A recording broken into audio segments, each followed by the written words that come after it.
Hola, me llamo Samantha Flatland. This is my September language culture contact presentation.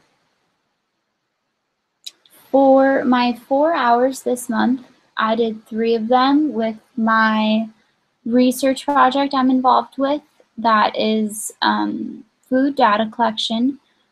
Myself and another partner who is fluent in Spanish, we go to homes, and then after a health intervention, we collect data as their dietary and lifestyle changes that they've made. They do this with us, so for me, I use a translator the whole time. For the other hour, I teach Spanish to at-risk youth in the community. I did a lesson on exercise this week, last week. So I also have to use a translator there. So that's part of why I'm taking the class, so I can hopefully get rid of these translators. But that is where that came into use for the hour. At the data collection, which is the at-home visits, the new vocabulary I learned was, funny enough, la rata, that's rat. One lady made a joke about how when we were entering her kitchen to collect the data, when she was teaching me around, she told me to beware of the rats. So I thought that was funny. As a joke, it's kind of cultural too. Two things I became familiar with for vocabulary is pan dulce, which is directly related or translated to sweetbread, and then agua fresca, which is directly translated to fresh water. Pan dulce is it kind of is like a sweetbread, kind of like a cinnamon roll that's not cinnamony. Agua fresca is fruit that's mixed with like sugar and water. They're very popular in like restaurants and things like that too. A lot of it is usually like a mango flavor, or strawberry or something, watermelon maybe. Generalmente, that means usually. We talk about things that like if the food there is what they usually have, or if where they went grocery shopping is what they usually go to, things like that. One lady also, she was making chicken soup that day, which looked kind of like the picture that I included. She was very proud of herself for making healthier food choices, so she made sure to show us, and she kept saying sopa de pollo, so that kind of stood out to me and became something that I am more comfortable with talking about now.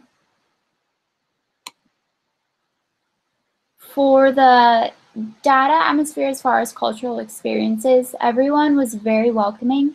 They all made sure that we were comfortable inside their home, and they made sure that if we wanted anything to drink, or one time when we were done with looking through together what was in their pantry, I was standing and talking, and she was wanting me to sit down, so she just wants to make sure everyone is comfortable in their home.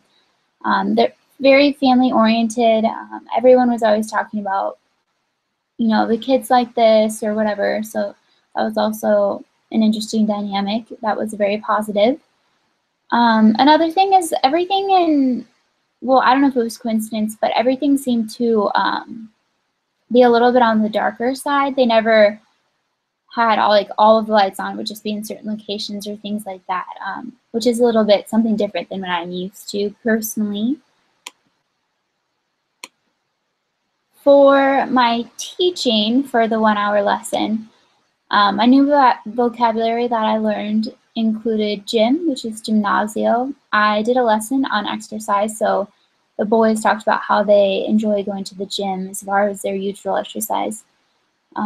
I talked to them about protein intake, which is proteina. They obviously, as boys, were very interested in learning about that, so we talked about that quite a bit. They expressed that their favorite sport is football, which is soccer in English. The girls talked about how they like to dance, which is bailar.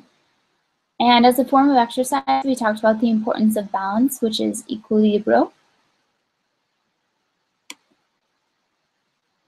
As far as the culture for teaching, all of the boys were very polite and thankful.